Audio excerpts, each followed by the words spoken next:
that whip, yo, I got places to go. People to see, time is precious, I look at my Cartier out of control. Salut à toutes et à tous les fans de Body Karaté, ici Fabrice de bodykaratémastery.com, le site des passionnés de Body Karaté.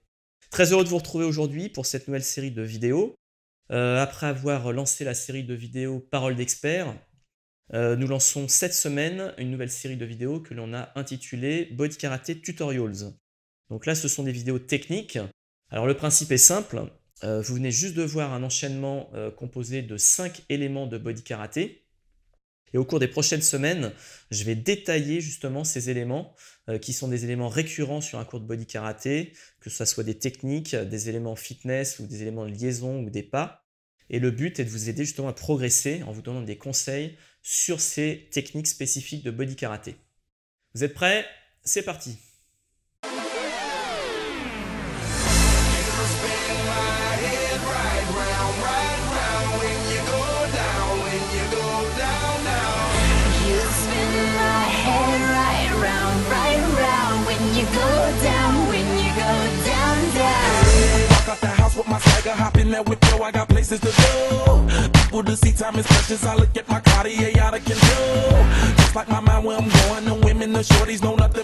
Allez, c'est parti pour une étude du One Step Punch, ou bien en français, le coup de poing sur un pas en avant, en arrière. C'est ce que je suis en train de démontrer juste en ce moment.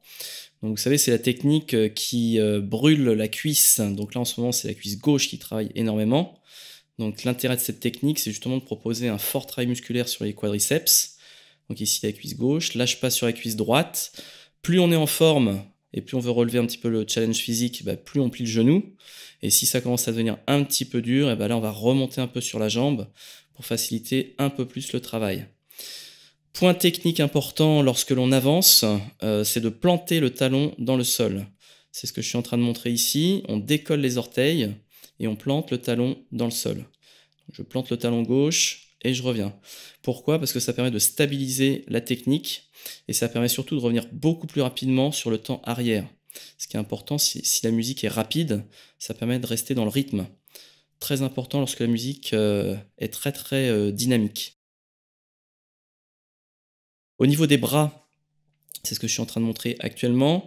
Bien penser à tendre le bras qui frappe et ramener l'autre poing à la hanche. Synchroniser les deux mouvements pour stabiliser l'ensemble. C'est ce qu'on voit sur ce plan vu d'en haut. Au niveau des erreurs, il y a deux erreurs classiques. La première, c'est celle-ci, c'est avancer, reculer, même bras, même jambe. Ça, c'est pas la bonne manière d'exécuter la technique. La bonne manière, c'est celle-là. On alterne entre le bras et la jambe. Deuxième erreur qu'on rencontre souvent, c'est d'avancer en rasant le sol, sans décoller l'avant des orteils, sans planter le talon. Donc ça, c'est pas la bonne manière. La bonne manière, c'est celle-ci. Je plante le talon dans le sol, meilleure stabilité et surtout un retour beaucoup plus rapide sur le temps arrière. Et pour terminer, je vous montre à nouveau le One Step Punch dans sa totalité. Vu d'en haut, voilà, j'alterne bien entre mon bras et ma jambe. C'est pas le même côté, très important. Un bras, une jambe différente. Je décolle mon talon, je redresse les orteils. À vous maintenant!